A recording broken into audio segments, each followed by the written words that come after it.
ou todos vocês. Pena da forma do velho, antes de entrar José Mujica. A quem pertence a terra? A Deus, ao diabo ou aos espíritos encarnados? Não! A terra pertence à pureza e à inocência das crianças. Força da força do cosmos infinito, me guarde pelo seu poder e faça que tudo que há de mal na terra perecer. Gente, eu fiz curta, me sensibilizou bem, eu acho que é o caminho, né? Eu comecei também muito cedo a minha carreira para o cinema, para toda a área cultural. Primeiros parabéns para esse movimento cultural que é poucos os lugares, eu acho que é a quinta vez que eu vi este aqui em São Paulo. Eu vi lá do lado do Ceará, vi lá do lado de Manaus, e são coisas que a gente realmente tem que dar toda a força que pode para quem está começando e quer chegar realmente ao pináculo. A única coisa que eu sinto, e sinto tristeza nesse Brasil, é que tem muitos veteranos vivos. Os que se foram, não se dá para cobrar. Mas eu acho que tinha que ter mais veteranos como eu, de dar uma força, ajudar realmente essa juventude toda, que queira ou não, a nossa cultura, a comunicação, o cinema, a televisão, está na mão desses jovens. E se a gente não procurar ajudar, não há quem ajude. Então tem que vir da experiência realmente dos veteranos.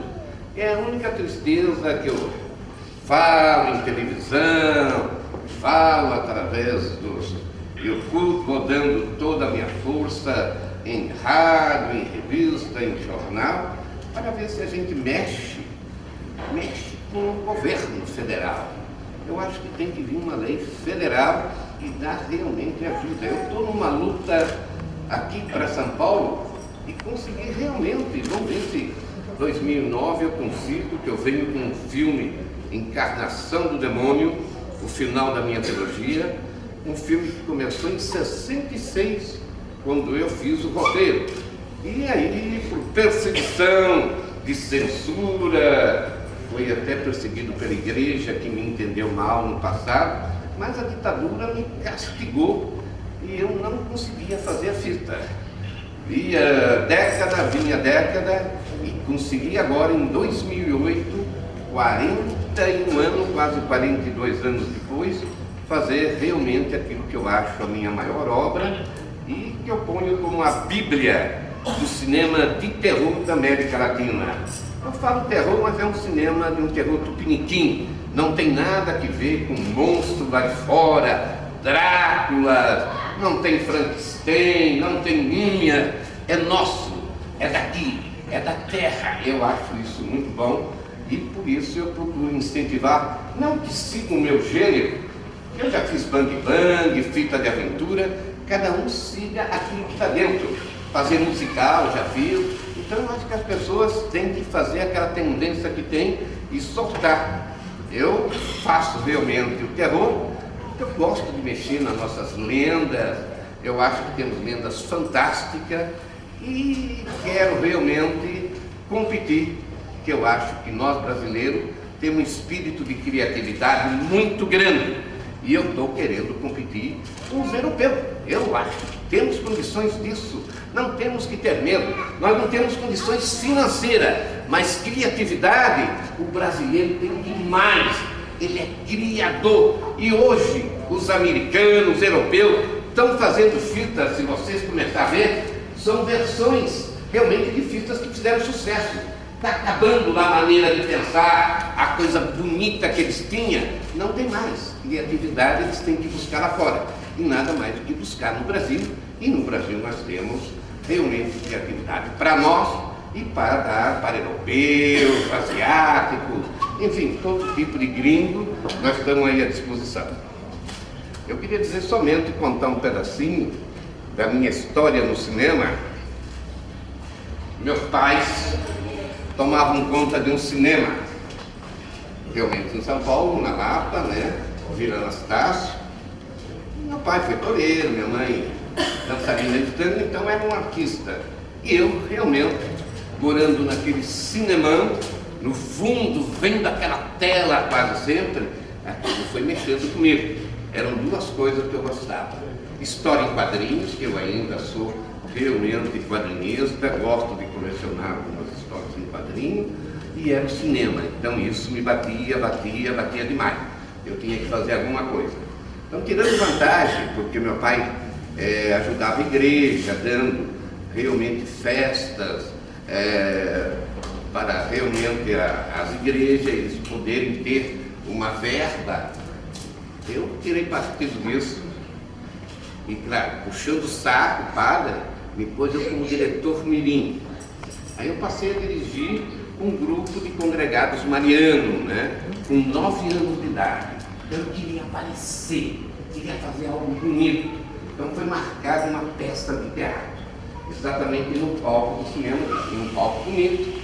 Aí eu escolhi uma menina, fiquei fazendo ela com outro rapaz, uma versão mais ou menos parecida com a Branca de Neve. Então ela tinha que estar caída, e quando chegava o caçador, ela tinha que gritar. E a menina não gritava. Eu tenho que gritar, porque o pessoal está assistindo. Aí ela fazia, ai, ai. Quando o caçador falava, não, grita, ai. Eu falei, ai meu Deus. Eu falei, ó, eu vou fazer o caçador. Então chegou o dia da apresentação, né? Eu falei, vou fazer o caçador. E descobri que ela tinha medo de lagartixa. Aí atrás do cinema, da tela, tinha muita lagartixa. Eu peguei uma lagartixa, pus numa caixinha de fósforo, e lá ela, pum, desmaiada. Eu chego como caçador, a Branca de Neve, joguei no decotinho dela a lagartixa. Aí ela, aí eu gritava, e o cinema começou de pé, aplaudir. E ela gritava, só que ela mesmo não esperava. Ela tinha que parar de gritar e não parava. E começou a tirar roupa. E aí não deu outra. Subiu no palco os pais, me deram a bronca e a menina não parava de gritar. Para, você está acabando com a minha carreira. E não teve jeito. Aí o padre me chamou a atenção, me tirou o carro de diretor. Eu comecei, eu tinha que ganhar o padre, para ter o padre de volta e ter realmente, né, as mordomias da vila. Aí chegou meu aniversário, aos 10 anos de idade. Então meu pai ia me dar uma bicicleta bonita. Eu falei, não, eu quero uma câmera. Eu quero uma câmera de filmar. Eu quero fazer um filme. Bem, criançada, eu ofereci um ingresso por cada quilo de verme de goiaba. E aí saiu a criançada, tinha aquelas goiabas para todo canto, e trouxeram sacas, um caminhão. Meu pai olhou, filho, o que você vai fazer com isso? E quem sabe daí é que começou essa coisa que eu tenho meio um pouco exagerada, né? Eu falei, não pai, eu vou dar um jeito, eu só preciso dessa cola que o senhor põe no cartaz, daquela goma arábica, né? Eu falei, o senhor me arruma um barro de Deus. Aí me arrumou e tal. Aí eu fiz uma espécie de fita de ficção, juízo final. Nós éramos invadidos pelos extraterrestres. Só que no lugar do disco voador eu achei que o caixão era uma coisa bonita. Ter um caixãozinho no lugar do disco. Então eu punha uma lanterna dentro de uns caixãozinhos feitos de papelão, né? E aonde o caixão parava, que iluminava a pessoa, se a pessoa estava num piquenique, de repente desaparecia uma mulher, outra hora era uma criança, quem desaparecia ia, já fico meio assim, tudo em ordem cronológica, eu nem tinha ideia do que era montagem, então filmei tudo em ordem cronológica, certinho, né? E lá veio o padre, São Cristão, Coroinha, Filha de Maria da época, congregado mariano, lotaram o cinema. Meu pai arrumou umas músicas música sacra para povo de fundo musical. Eu sentado aqui, o padre a 6 cadeiras de mim. Eu lá, quietinho. Começou a fita. Eu tô lá. Falei, hoje é meu dia. O padre olhando. Começou e o padre olhava. E os olhos iam esbugalhando. Eu todo feliz. Falei, ele tá gostando. E parecia que ele ia voar da terra. E só não parecia sair fora da órbita. E eu lá. Ia quietinho. E só com o rabo dos olhos olhando pro padre. E o padre estava hipnotizado com a tela. Falei, ganhei. Acabou, eu sou o maior da terra, aqui não tem mais. Aí de repente, aquela música sacra vai ao fim, acende a luz. O padre olha pra mim, eu faço conta que não estou vendo, dando uma de inocente todinho. E aí ele levanta, eu falei, tá chegando, é agora. E ele vem, se aproxima, põe a mão na minha cabeça. Eu falei, meus 15 minutos de fama, só agora acabou. Ele olha para o meu pai, chamava Antônio. Seu Antônio, seu filho é um débil.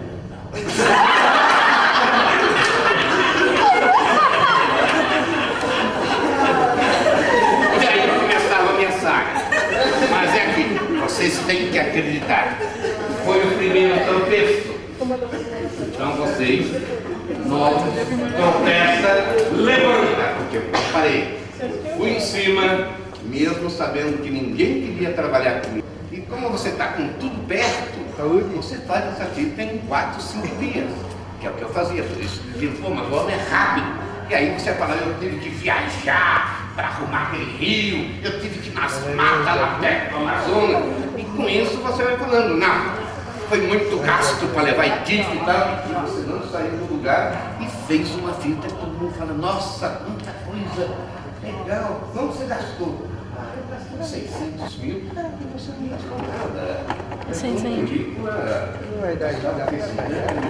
filme feito, e aí todo mundo sabe aquele valor fantástico. E comecei a dar aulas, estágio para pessoas realmente da Faculdade de São Luís, de onde veio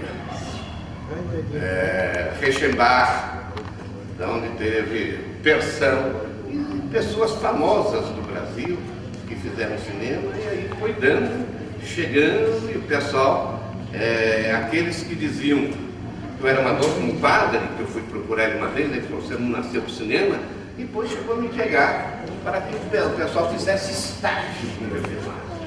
E um dia o padre falou, nossa, você é um gênio. Mas eu me lembro que quando eu procurei ele, eu não era ninguém para ele me ajudar. Ele falou, você não nasceu para fazer cinema. Você pega uma caixa de engraxado, vai engraxar tabaco, vai vender uma massa. E depois o mesmo homem veio me dizer que eu era um gênio. Eu falei, aquele magrelinho que te procurou, o padre Lopes, que ele está vivo até hoje. Mas está meio da cara, já não está dando para se entender o que ele fala. Eu estou querendo fazer uma entrevista com ele para fazer um documentário, né? E é isso, quer dizer que a pessoa realmente não tem que se levar. O homem era entendido em cinema. Se você vai no primeiro baque, você não serve para isso. Então você não tem que levar no baque. Você tem que acreditar em você. É aquilo que eu dei em entrevista. Quando alguém lhe pedir um conselho, que é muito normal, eu acho que você nunca tem que procurar um conselho do outro. Você precisa de um conselho. Então você pega o espelho, olha no espelho, peça um conselho a você mesmo. E o seu subconsciente vai lhe dizer o caminho a seguir. Você vai em frente, vai cair, é normal, faz parte do sistema, mas vocês chegam lá como eu cheguei, tá? Gente, vamos lá, se tem umas perguntinhas aí, eu estou disposto a responder. Aproveita que não é sempre que vocês têm o Zé do Caixão. Não é um jeito, mas é o criador, eu sou o pai dele. Se eu não existir, ele também não existe, né? Vamos lá?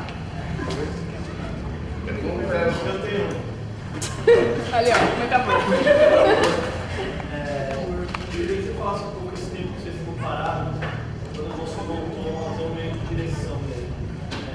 Deixa eu ver se eu entendi. Calma, eu vou fazer a pergunta. Quanto tempo você ficou parado?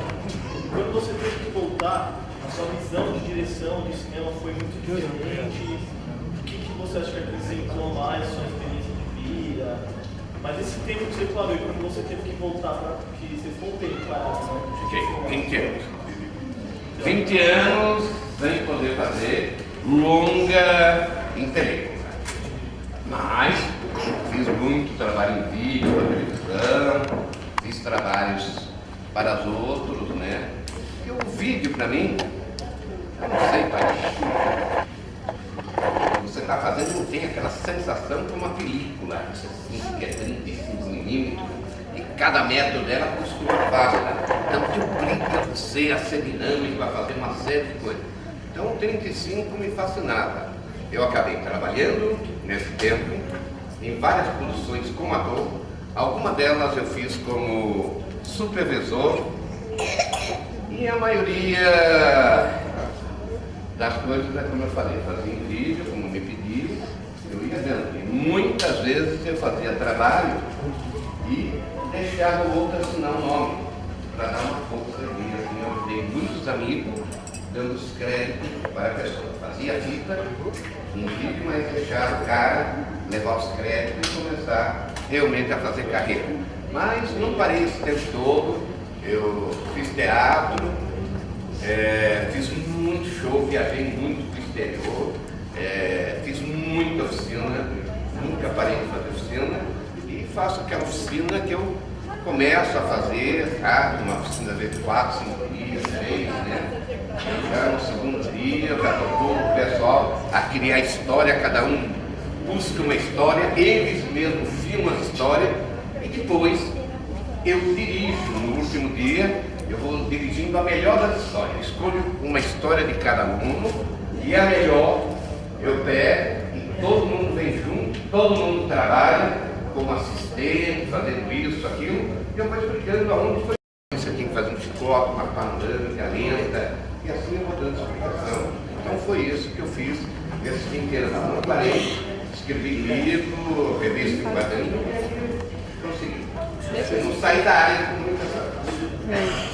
E agora, ao voltar, você quer saber? Era o medo do e tal, e o cara me pega câncer na garganta justamente comigo e acaba morrendo. E aí, nos anos 90, entra o Ivan Novaes, um produtor que tinha feito Cidade Oculta, tirado do quadrinho, feito para o cinema. Pô, quando ele ia dar o coquetel, estava saindo pela primeira vez a UAU, ia ser um coquetel na própria UAU, ele contratando todo mundo, os técnicos, a pagar com o dinheiro que ele conseguiu, todo feliz. O homem morre de um infarto de emoção. E aí eu fiquei na mão. E aí em 2000, quando me procuraram, eu falei, quantos são? Era 2 firmas, então tinham 6 só. Eu falei, 6 morreram uma vez, não vai. Então agora eu vou. E aí eu peguei. Aí a preocupação deles é se eu fizesse encarnação sendo o mesmo Zé dos anos 60. E o bonito de todos os técnicos, foi 70 técnicos, eu tenho até uma que trabalha com a gente aqui. O bonito disso tudo é que eu fiz um filme exatamente como se fosse em 67. A única coisa que é em cores, mas eu tenho os espectros fantásticos, a preto e branco, eu correndo pela São João, Ipiranga, Jardins, perseguido pelos espectros preto e branco. Então a fita está assim de você parar, a cada 2 minutos você pula na tela, pum, junto com o pessoal na tela, termina a fita, você sai e vai dormir. Mas a fita continua no seu pesadelo. Consegui fazer isso. Você assiste um trailer, quem puder, pode ver pela UAU, pode ver no YouTube, já está. E a semana que vem começa a correr lá para a próxima segunda-feira, não essa, a outra, começa a correr no cinema. Mas a felicidade de todo mundo é que eu fiz um Zé do Caixão envelhecido, porque ele ficou 40 anos, 10 anos no manicômio, 30 anos no presídio, então ele sai envelhecido, mas é o mesmo Zé, com a mesma mente e a mesma maneira que eu fiz. Eu só uso o computador nessa fita por causa que eu precisava fazer um céu vermelho cor de sangue, eu não consegui esse céu.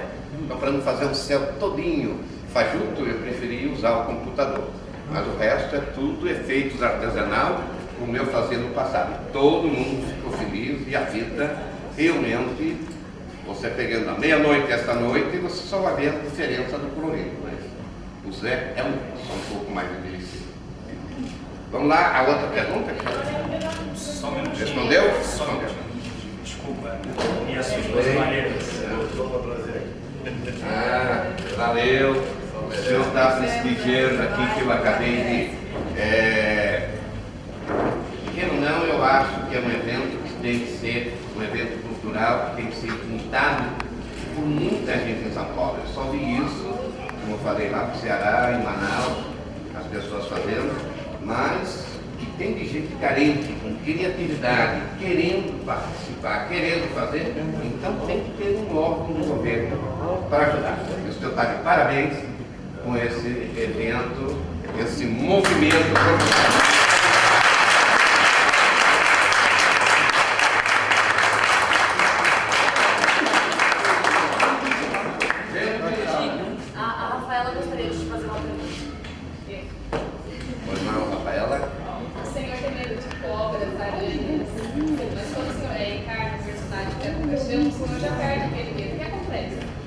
Olha, para ser sincero, eu estou aí com a minha companheira, minha esposa, eu tenho medo até de um mosquito. Eu mosquito, eu não dou. E realmente nessa vida eu faço uma cena em que vem a mulher e começa a soltar aranha, e as aranhas andam em certo caixão, andam por todos lados, me param nos olhos. Na hora que eu realmente me concentro, passo a ser esse personagem, eu esqueço de tudo. Aí eu faço qualquer coisa. Terminando, eu mesmo olho e falo, nossa, como esse homem é corajoso. É uma questão de concentração. Concentrar, eu vou fazer determinado personagem. Então se concentra e você consegue fazer. Aí não pode entrar com prima citada, não pode entrar nada. A gente tem que ser aquilo que vai fazer. Então, se o Zé Cachorro, personagem, realmente ateu, eu tenho que ser ateu. Agora, eu, Zé Mujica, eu sou católico, eu creio em Deus, e o Zé não crê em coisa nenhuma, só crê na mente dele, mas é um personagem criado, que hoje tem fãs no mundo todo, né? E tem um outro personagem, que é o Phineas, que eu lancei nos anos 70, mas segundo o Leon Kakoff, eu estava muito avançado no tempo.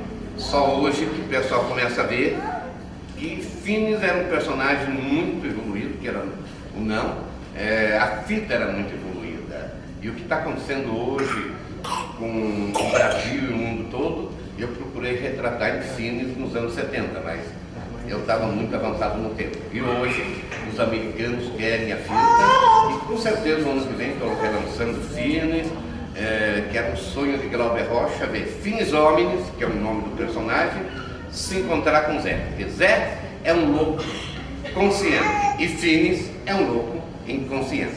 Então o que você pediu é uma questão de concentração. Concentrou, deixa de ser a Rafaela para ser quem você vai fazer. Tá?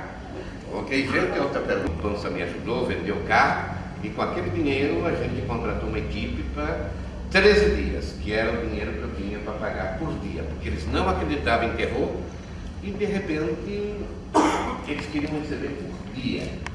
Eu tinha que pagar todo dia. Aí eu queria uma pessoa para fazer Zé do Caixão. Ninguém acreditava em Zé do Caixão. Eu era fã de Milton Ribeiro, o homem que fez o Cangaceiro, o Vozeirão, né? Eu caí em cima dele e falei, olha, eu não vou fazer fita de pobre, eu não faço. Eu venho da Vera Cruz e só trabalho para grandes produtoras, não faço. E aí o próprio maquiador, que era um argentino, falou que eu tinha as duas unhas como hobby comprida.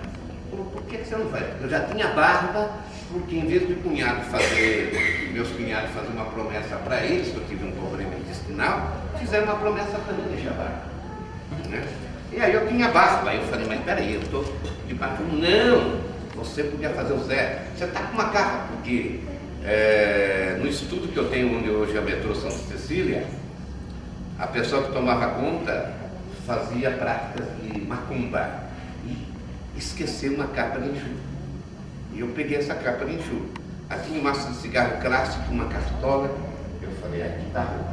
E aí o meu maquiador tinha um ambulante para me pôr as unhas postiças, me levou, foi posto 8 unhas, em troca eu tinha que aparecer na televisão do Walter Foster, o homem que deu o primeiro beijo na televisão. Era a organização Walter Foster, que depois passaria a ser chamado de Globo. Lá eu fiz realmente a minha primeira aparição com o Zé do Caixão, e ele perguntaria: e se ninguém gostar de terror? E se ninguém apoiar o Zé do Caixão? E aí eu colocaria a minha praga. Exatamente no dia 15 de outubro de 63, eu colocaria uma praga que é famosa até hoje, e depois todos os programas de televisão sempre me pedem a praga. Essa praga, no final da palestra, é colocar. Ok, gente? Outra pergunta?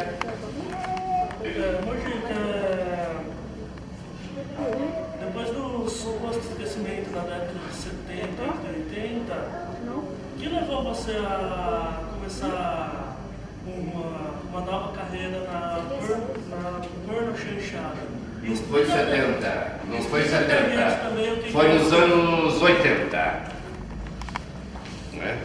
Em 70 eu fiz como consolar viúva, mas era mais comédia. Tá? Depois eu passei para coisa, porque o produtor que até hoje frequenta a minha casa, há 50 anos que eu tenho amizade com essa rapaz, ele chegou para mim e falou: se você fazer uma vida erótica, bem forte, e dá dinheiro,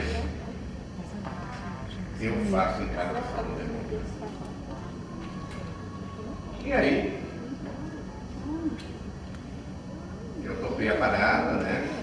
Ele estava com um ceboleiro que tinha um pastor alemão. Eu já pensei no pastor. Eu tinha amizade com os editores de Notícia Popular, que era um jornal bem popular de São Paulo. Peguei e mandei tirar fotografia do cachorro, porque eu sabia que o produtor tinha lá o roteiro, não ia aceitar me dar carta branca de tudo. Mas aí saiu o cachorro vai trabalhar na tinta de Zé do Caixão, pastor alemão. Aí o próprio produtor chegou em mim, não sabia que era uma informação minha. Olha, e se nós pôr esse cachorro, né? Eu falei: que legal, não sabia que eu tinha nada. Aí eu já tinha um pastor alemão. E o dono do pastor falou: mas eu não sabe fazer nada. Eu falei: não deixa um dia, eu faço. E aí eu pus um anúncio pedindo as mulheres mais feias dos filmes eróticos. Mas por que as mulheres mais feias? Eu falei: pô, todo mundo só faz com mulher bonita. E se a gente fazer com mulher feia, todo mundo vai querer ficar curioso. Então saía no jornal: Zé do Caixão procura as mulheres mais feias de São Paulo. E não deu outra, apareceu todo o vídeo. E eu usei na fita. Só que quando a fita foi feita, o cachorro a gente soltou no último dia também, o cachorro era sem vergonha demais. Ninguém precisou dirigir o cachorro, foi só filmar. E aí quando a fita saiu, você pegava aquela fila no cinema, era no cinema, ainda era época de filas. Aí você via o Marcelo Franco, o Jô Soares de óculos pretos, todo mundo escondido para ninguém se desse dinheiro, mas todo mundo querendo ver a fita. A fita ficou um ano em cartaz, deu todo o dinheiro do mundo, só que o cara resolveu querer fazer outra. Coisas eróticas. E aí, tudo que ele ganhou em uma, perdeu uma outra e não fez encarnação de novo. Foi essa a razão que me levou a fazer filmes desse tipo, que eu queria fazer encarnação de uma de qualquer maneira. E fiz a vida que ele queria para dar todo o dinheiro do Brasil. Mas ele foi doido e hoje ele está arrependido até lá, mas eu pus, ele continha de encarnação, que era feita de fazer, continuo ajudando ele. Outra pergunta?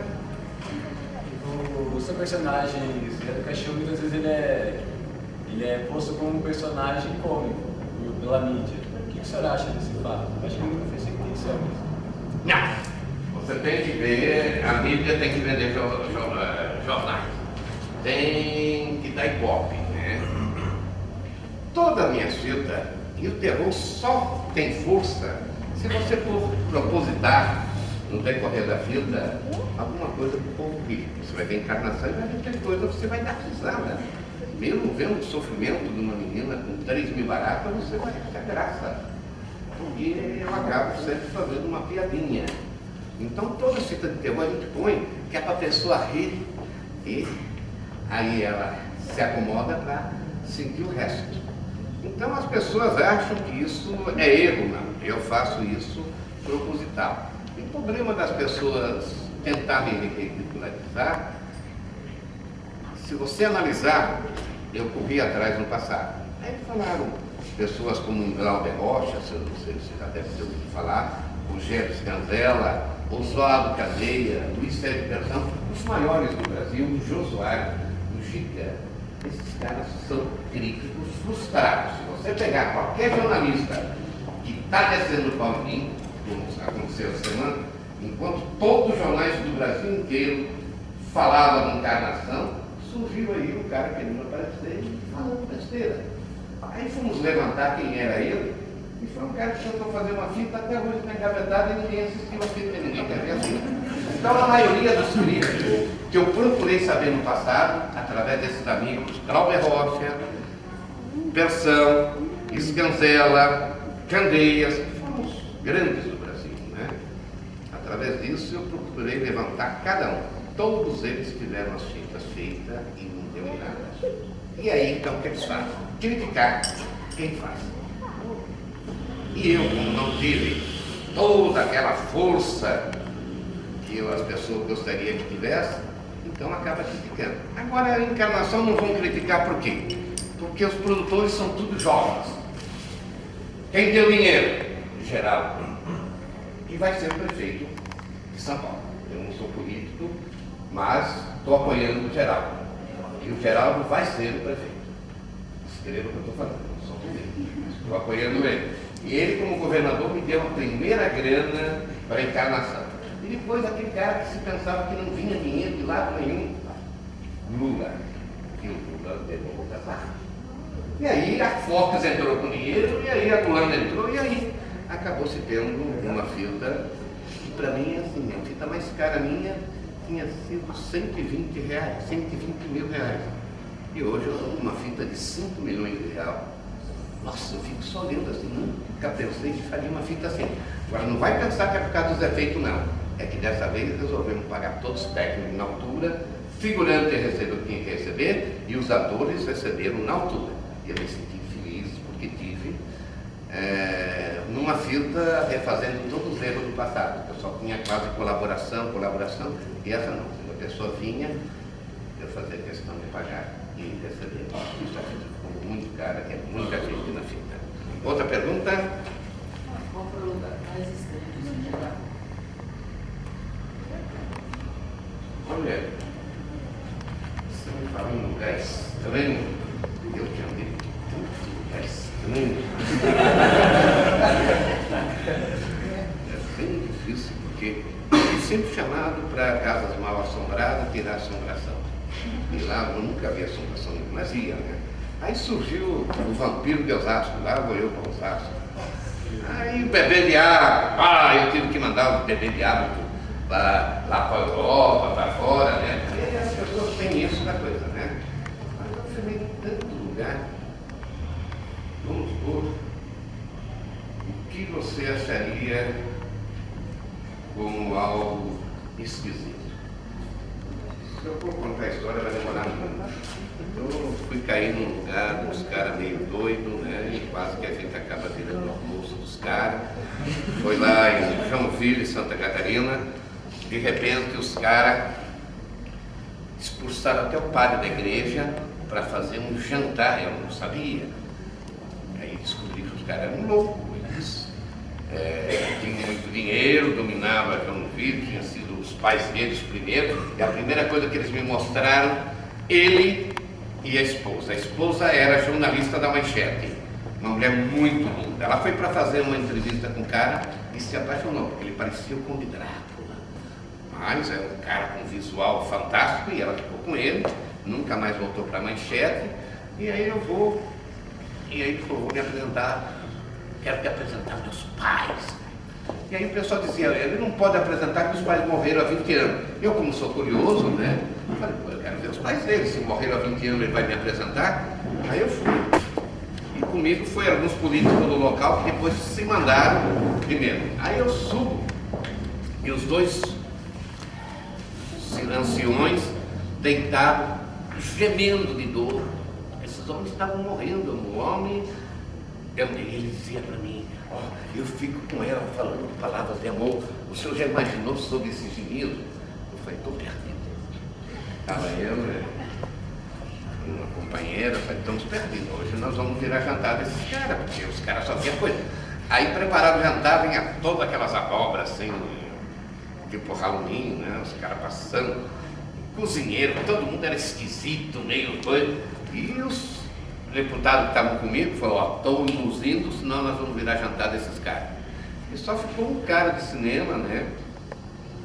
Que era o Francisco Cavalcante. E aí fomos nesse jantar, que eu falei, não mostre medo, porque se mostrar medo, aí a gente, eles me respeitavam como Mujica e como Zé do Caixão. Aí fizeram na igreja fazer o discurso, eu fiz o discurso, aí falaram, não, queremos um discurso de Zé do Caixão. E aí eu tive que fazer o discurso de Zé do Caixão, me vestir de Zé na igreja, aí ficaram todos felizes, mas eu falei, a coisa tá aí. Agora você vai conhecer meus antepassados, vou apresentar meu avô, minha bisavó, meu tataravó. Tudo bem. Aí foi o lugar mais bizarro. Eu não, foi filmado com uma câmera pequena, né? Mas quando entramos era um cemitério, com todas as bisavós, ele falava, essa aqui é minha bisavó. Aí eu pegava, prazer, abraçava, tudo bem, né? Tratava todos eles, tataravó, toda a família que eles tinham, estava tudo em cadáver, tudo em osso em cima dos túmulos, assim, né? E bem invernizadinhos, né? Que com o luar batendo, iluminava. E aí eu tive que tratar tudo bem, cada um. E aí eles me aceitaram como membro, me trouxeram para o hotel. E os caras do hotel falaram, nossa, você voltou vivo. Porque aí fiquei sabendo que eles punham anúncio para pessoas sem família e quem ia lá desaparecia. Então esse foi o lugar. Quem me perguntou essa pergunta, acho que foi o lugar mais bizarro.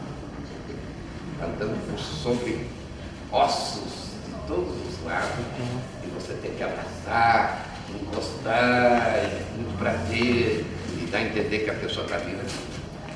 Tá? Ok, outra pergunta? Bom, a gente acompanhou o filme A Meia-Noite Levarei a Sua Alma. E a gente viu que no filme o senhor era valentão, tudo. A cidade inteira tinha medo do senhor. E no final o senhor foi preso. Do personagem. Certo? Isso, do personagem, isso. E no final a gente viu a cara de desespero do senhor quando estava sendo perseguido ali pelas almas que tinha matado. O Mujica, na vida real, tem medo de assombração? Não. Ou medo da morte? Da morte eu tenho. Eu vou dizer porque eu tenho medo da morte. Eu tive uma parada cardíaca e fui dado como morto em 66. Fiquei 4 minutos fora do ar, fizeram massagem na hora, que eu tive um infarto, me levaram para o hospital e eu tive a parada cardíaca no hospital, foi sorte em mim. Aí fizeram e tal. Mas, na minha mente, inclusive Demônios de Maravilha, que é um médium meu, eu retrato tudo isso que se passou na minha mente quando eu tive esses minutos fora do ar, fui considerado como morto. Então doía, isso que eu gritava demais. Então morre, e dói. Não é como a pessoa diz, não, morreu sorrindo. Mas aquele segundo para você passar dessa para outra é muito dolorido. Aí eu voltei e tal, mas passei. Mas hoje eu tenho medo, não seria de enfrentar, é que eu tenho 7 filhos, 11 netos. Eu gostaria de ver todos os netos bem de vida. Que a violência do mundo é tão grande, eu fico assim preocupado, porque não, eu tenho minha esposa, tenho toda uma família que me mete medo do dia seguinte. Então eu vivo agora preocupado, o que é que vai acontecer? Será que quem sai volta? Quantos amigos saíram de casa para ir comprar não sei o que, foram assaltados e foram assassinados? Então eu realmente tenho medo do dia seguinte, não por mim, e quem eu vou deixar aqui sem proteção, sabendo que hoje nós temos muitos assaltadores. Enfim, eu tenho uma mente que eu vejo mais alto, procuro ajudar todos que eu posso, que estão ao meu lado. Gostaria que quando eu for para outra, eu gostaria que todos tivessem uma situação mais cômoda. Só por isso é que eu tenho medo. Mas dizer que vai me dar isso aí já é coisa do passado. Gente, 3 perguntas finais. Aqui, ó. primeira? A última bateu. Tá, então já dá 1, 2, 3.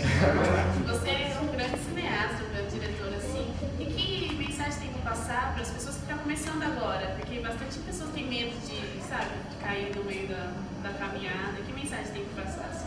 Não, eu passei aquela mensagem que eu dei aqui. Eu acho que essa é uma mensagem que tem que ficar para todos. Eu acho que uma mensagem positiva. E queira ou não, você, como quem quer aqui, até nosso excelência, o prefeito, a gente precisa do conselho. Então, o problema do conselho é uma coisa muito séria. Muito séria, séria, porque você não deve pedir. Às vezes a pessoa que está ao seu lado quer ser você. Quem não fecha. E você vai pedir um conselho para a pessoa errada, ela vai te dar um caminho diferente para seguir. Então, quando a gente precisa de um conselho, não se peça um conselho ao outro. Pegue um espelho. E a única pessoa que pode realmente dar um conselho legal, olha, eu sou pai, mas eu sou a favor da mãe. Acho que a mãe é a pessoa mais certa para dar um conselho. Senta aqui, você pega um espelho, olha no espelho e peça um conselho a você. A gente fez alguma coisa, tem aí o juízo, o maldito e tal, mas tem alguma coisa que eu comecei a falar só no ano passado, né? Existe, na meia-noite, túmulos que você bate e fala, nossa, perfeito. E era um világio, tudo. Porque o meu coreógrafo, ele queria ganhar o prêmio como o melhor coreógrafo que tinha. E eu não sabia. Ele pegou o cemitério da Consolação e mandou tirar os túmulos. E os túmulos que estavam na coisa, eu não sabia. Só que quando terminou a filmagem, que levou 13 dias, aí voltaram, então saiu no jornal, os túmulos desapareceram. Então. Eu não sabia, depois é que eu fui saber que os túmulos que eu estava trabalhando eram os túmulos da Consolação. Terminou a filmagem, tiraram, daqui a pouco saiu no jornal, os túmulos voltaram, aí é que eu fiquei sabendo que foi um empréstimo. Aí eu falei, mas como é que você fez uma loucura dessa? Ele falou, foi um empréstimo.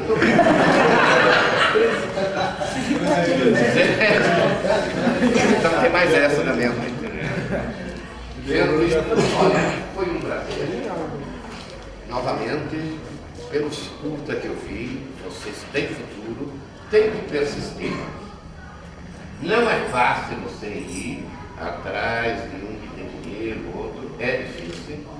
Eu tenho falado o seguinte, eu estou formando um grupo de vários estados, eu quero fazer uma excursão e falar com o Lula direto. Eu fui há 2 anos atrás, ele me deu o diploma como homem demais, trabalhou no Brasil lá fora, que leva a nossa bandeira lá fora, me deu um prêmio, mas ele prometeu que ia ajudar o cinema.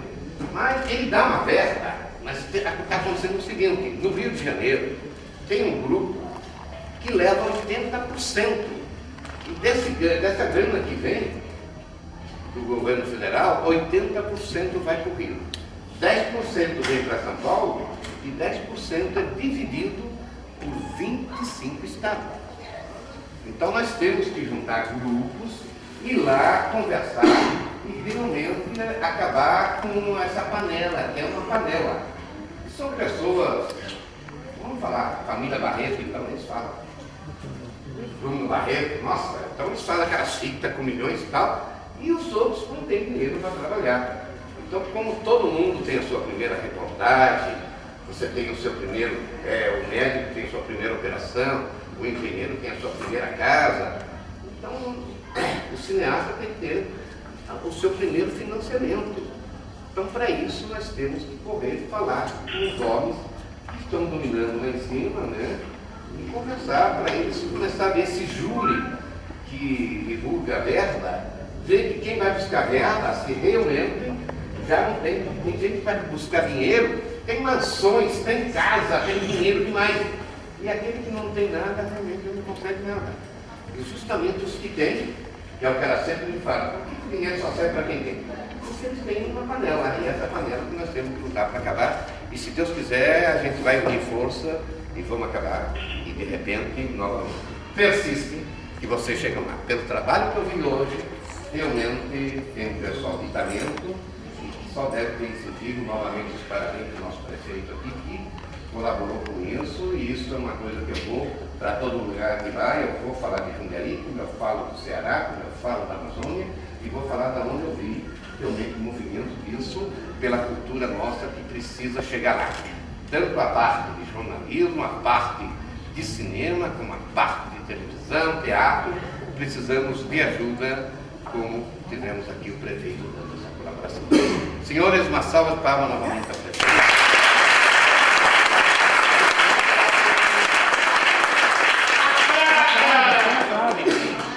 A praga de 63.